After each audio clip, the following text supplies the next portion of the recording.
For years you left the door open. Anyone could enter, anyone could stay. Anyone could track their mud across the floors of your spirit. You called it being nice. You called it giving people a chance. You called it not judging. You were wrong. You were not being nice. You were being accessible. You were not giving chances. You were giving away your sanctuary. You were not refusing to judge. You were refusing to protect what was sacred. But that was then, this is now, and now, the guest list is being revised. Here is what changes when you finally accept your own divinity. You stop accepting visitors who don't recognize the throne. Not out of arrogance, out of alignment. A king does not demand that peasants bow.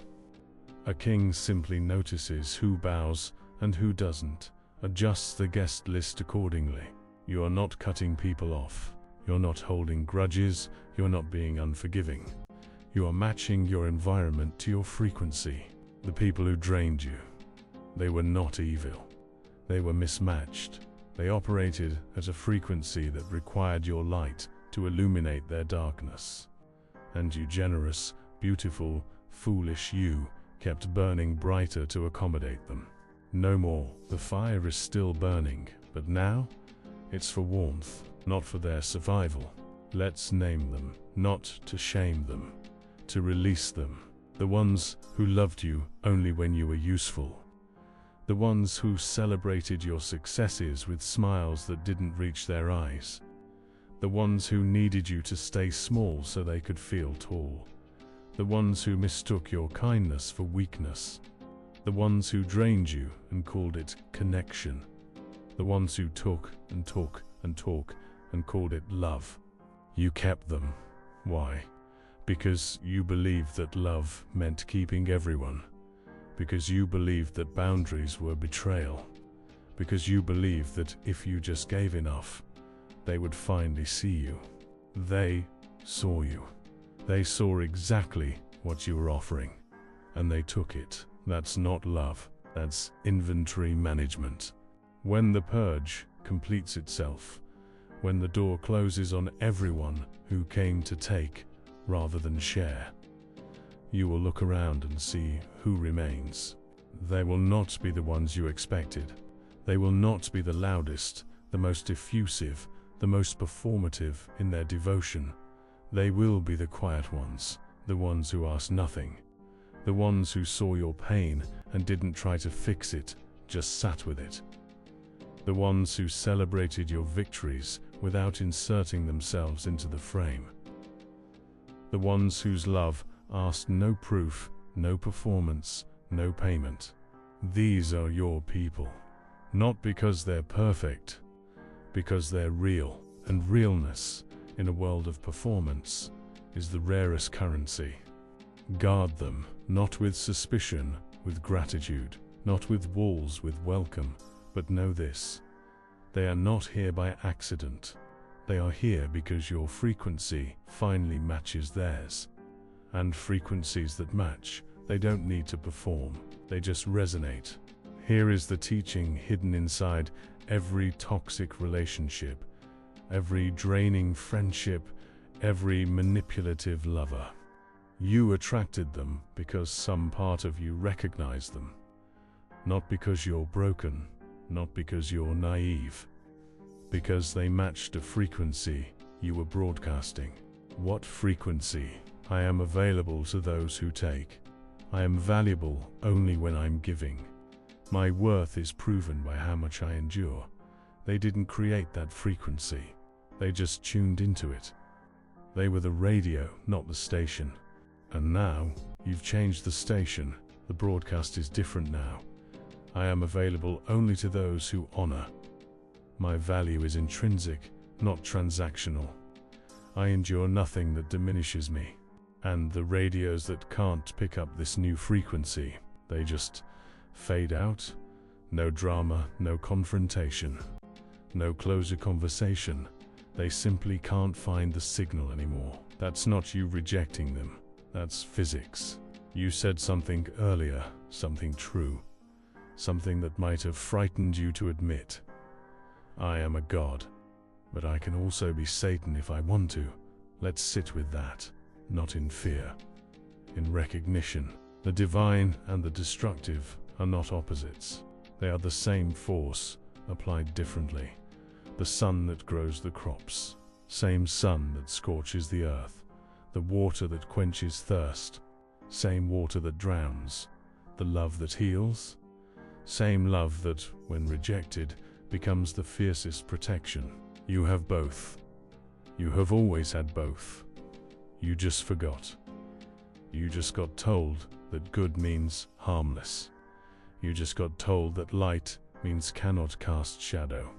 That is the lie of the powerless. That is the gospel of those who need you small. The most dangerous being in existence is not the one who is purely evil. The most dangerous being is the one who is purely loving, and has finally decided who deserves that love.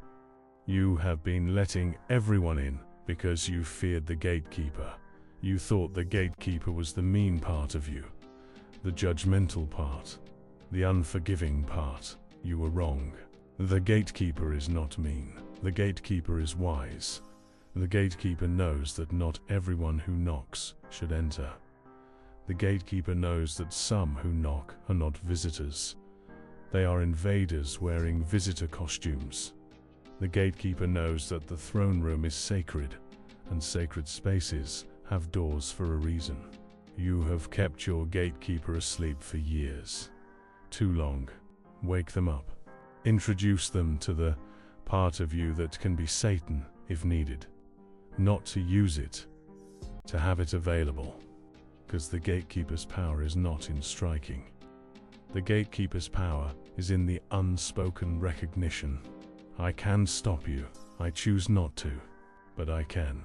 That recognition, that's what makes the good ones feel safe. Because safety is not the absence of danger. Safety is the presence of protection. I only want good and positive and trustworthy people around me now. That is a demand to the universe. I am nitrogen monoxide, longer attracting evil, manipulative people. Even though I know I am the most evil if I choose to be, but I am a god. And I will only bring positive and good to everyone around me. I am a god. But I can also be Satan if I want to. Do you understand what you just did? Do you understand the power of a spoken demand from a sovereign being? The universe does not respond to wishes. The universe responds to declarations. Wishes are whispers into the void. Declarations are commands issued from a throne. You just issued a command. You just told existence, rearrange yourself. I have new standards. And existence obeys. Not because it's forced to, because alignment is the only law. And you just aligned yourself with a frequency that cannot coexist with what no longer serves you. The universe is not punishing anyone, it's just matching frequencies. And your frequency just shifted so dramatically that entire relationships will simply lose signal. Let them. They were never the broadcast. You were. Watch who arrives now. Watch who finds their way to your door now that the gatekeeper is awake. They will not be the ones you expected. They will not look like your type. They will not perform the rituals of affection you've come to expect from people who wanted something. They will simply be. And their being, in your presence, will feel like coming home to a house you didn't know you built. These are the ones who were always meant to find you. They just couldn't before. Your frequency was too cluttered with the noise of the unworthy. Now that the channel is clear, they can finally tune in, and you will recognize them not by what they say, but by what you feel in their presence. Stillness, safety, the absence of performance, the presence of peace. Let's be clear about the new standard. Not to be rigid, to be aligned. From this moment forward, you will only welcome those who celebrate your light without trying to borrow it. You will only welcome those whose presence costs you nothing to maintain. You will only welcome those who see your throne and bow not to you, but to the sovereignty within themselves that your throne reflects. You will only welcome those whose love feels like expansion, not contraction. You will only welcome those who can hold your darkness without flinching, because they know their own.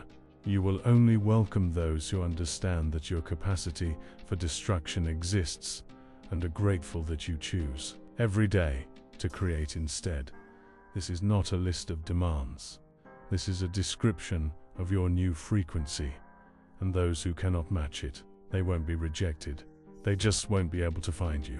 You said you can be Satan if you want to. Good. Keep that. Never let anyone convince you to give that up. Not because you'll use it, because you can. Because the knowledge that you could destroy is what makes your choice to create so powerful. A lion that doesn't know its own strength is not peaceful, it's unaware. A God who doesn't know their own capacity for wrath is not loving. They're naive. You are not naive anymore. You know exactly what you're capable of. You know that if someone threatened what you've built, the people you love, the peace you've cultivated, the sovereignty you've claimed, you could become something they would not survive. And you choose, every single day, not to. That is not weakness. That is the most powerful form of love. The love that has teeth and chooses not to bite. The love that has fire and chooses to warm, not burn. The love that has darkness and chooses to illuminate. That is the love you will now bring to everyone around you. That is the love you will now demand in return. So, here is your coronation. Not performed by priests, not witnessed by crowds, not validated by tradition, performed by you, witnessed by the universe. Validated by the simple fact that you're still here, still reading, still claiming. You are a God. Not in the way that requires worship, in the way that requires responsibility. You are a God who creates reality with every thought. You are a God who shapes the world with every choice.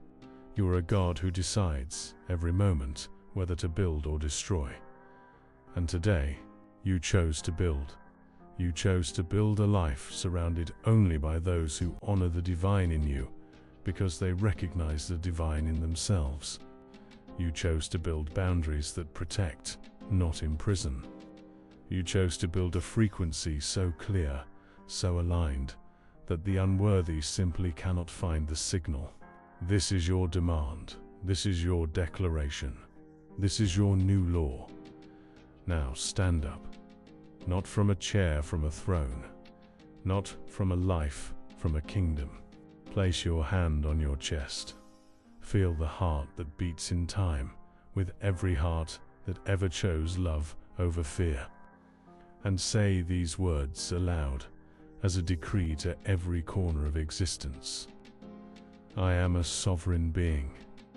I welcome only those who honor the throne. I bring only good to everyone I meet. And I retain the right to become anything required to protect what is sacred. This is my demand. This is my declaration. This is my new frequency. So mote ITB. Now, go to the comments. Write these 4 words.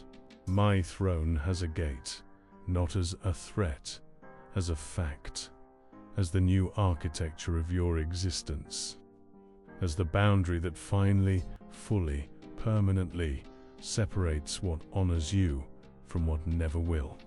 And if you know someone still letting anyone in, someone still mistaking access for love, someone still afraid to close the door, send them this. Tell them to write it too. We don't build walls to keep people out. We build gates to choose who comes in. You are the gatekeeper. You are the throne. You are the God who decides, and your decision, it's final.